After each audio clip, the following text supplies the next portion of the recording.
Hey guys, it's Kate. Welcome to Mindset Monday. This is part 2 of helping people who are suffering and grieving. And I know this can be a tricky time of year, but honestly, any time of year, you may have people, loved ones, friends who are going through a tough time.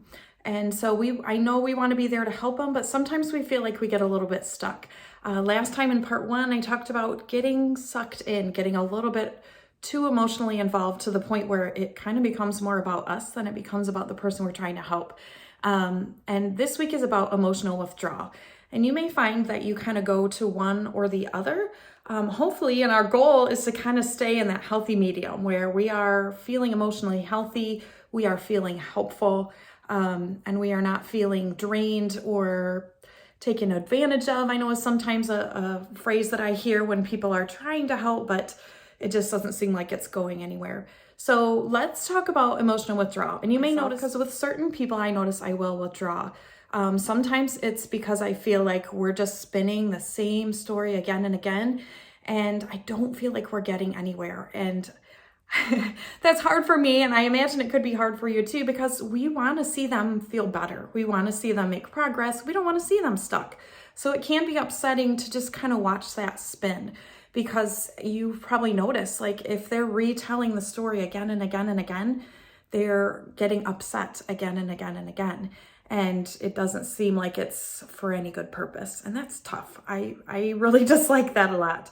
So if that is happening and you really don't feel like you're making any progress, you're starting to get drained, you're starting to get either sucked in, or you're like, oh man, I really want to push this away, and you don't feel like you can find that middle ground. I think it is amazing to have a few graceful exits in your back pocket. So I don't mean, maybe you do need to actually leave if you're at their house, but a lot of times it's on the phone, right?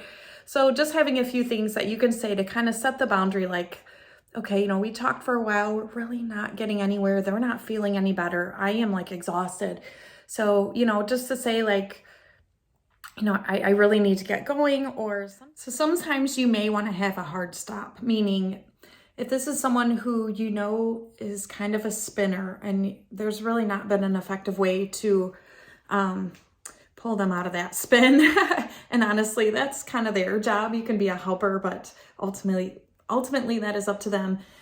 Sometimes I will call people knowing like, that I have an appointment, something that I know I will hold that boundary so that I can, with confidence say, oh, you know what, I have a doctor's appointment, or I have this or that, and I really need to go.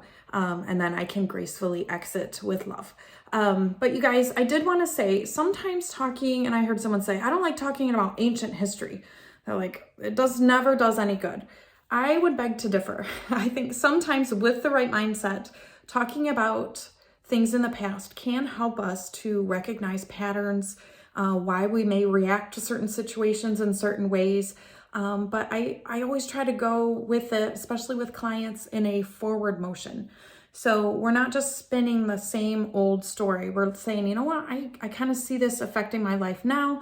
This is how I want to move forward. This is how we're going to change things. This is how I'm going to think in different ways so that I'm not repeating the same thing over and over, because I don't like it. You guys, the other thing, sometimes we go into a conversation and we want to fix it. We want to fix things for them because we love them. We want them to feel better.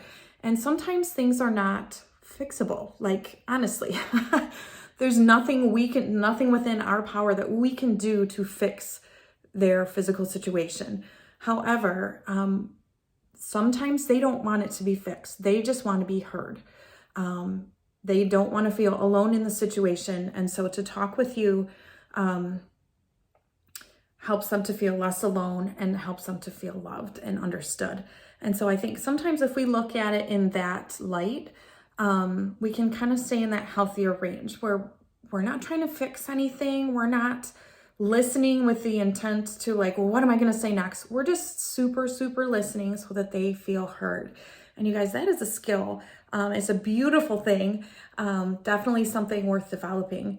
But just maybe keep in mind, maybe they don't want anything fixed. Maybe they just really don't want to feel alone in this.